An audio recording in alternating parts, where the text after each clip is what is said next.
After my natural delivery, I was diagnosed with pelvic relaxation that left me with almost no muscle tone down there. My husband, whose size was completely mismatched with my condition, refused to sleep with me anymore. When my father-in-law found out, he cornered me in the bathroom with a dark, knowing look. He confessed to suffering from acromegaly and suggested we might be a perfect physical match. That evening, I made a point of putting on a pair of black sheer stockings, but my husband, Gordon Rudd, claimed that he had a lot to deal with at work, so he grabbed his pillow and went to the study. I was so upset that I was on the verge of tears. The baby's already 3 months old, and you've only touched me once since then. I have needs too. Don't you know you have a problem? Be please just satisfy me this once. I'll squeeze tighter this time. Tighter my foot. Give me a break. You're too loose for me to feel anything. I get more out of my hand, and you'd better take my advice and have Dad take a look at you as soon as possible. As he walked away without hesitation, I could no longer hold back my tears. In the end, I could only blame myself. After all, I had no right to resent Gordon. My husband and I used to be deeply in love. We had always been satisfyingly intimate. 3 months ago, I gave birth to twins through natural delivery. My birth canal tore during labor. I needed more than a dozen stitches. After that, everything down there became unbearably loose. Our intimacy took a massive hit. My husband slept with me only once after the birth, then flatly refused to do it again. These past few weeks, I had been making do with eggplants, cucumbers and stuff, but as big and thick as those things were, they could not compare to a real warm man. If anything, they only made my cravings stronger. That night, I was so desperate, I swallowed my pride and begged my husband again. However, not only did he refuse me outright, he once again told me to find time to see his father for treatment as soon as possible. My father-in-law, Mark Rudd, was a gynecology specialist at a top-tier local hospital. He was incredibly skilled. People even called him a miracle worker in gynecology. He was my father-in-law after all. How could I, as his daughter-in-law, possibly go to him with a problem like that? Even though Mark was nearly 50, he was strikingly handsome.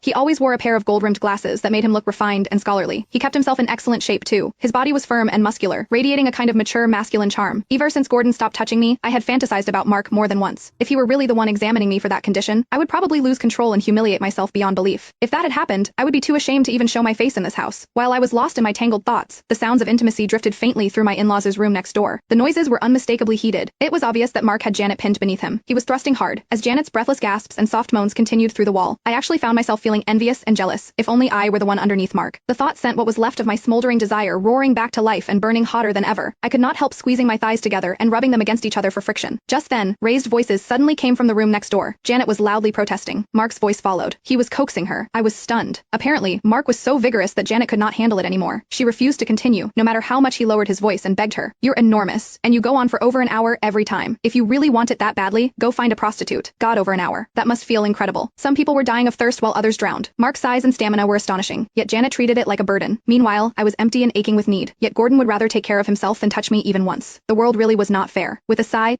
I climbed out of bed and padded miserably to the guest bathroom in the living room. Standing in front of the mirror, I looked at myself. My skin was fair and smooth. I had a body with curves that turned heads. Anyone who saw me would call me a beauty. Yet, despite my perfect appearance, my husband paid no attention. I was left to rely on myself. I stood in front of the mirror, lifted one leg, and bit my lip. I started pleasuring myself. When Janet had suggested that Mark find a prostitute, I wished I could just rush in and tell him not to bother looking, and that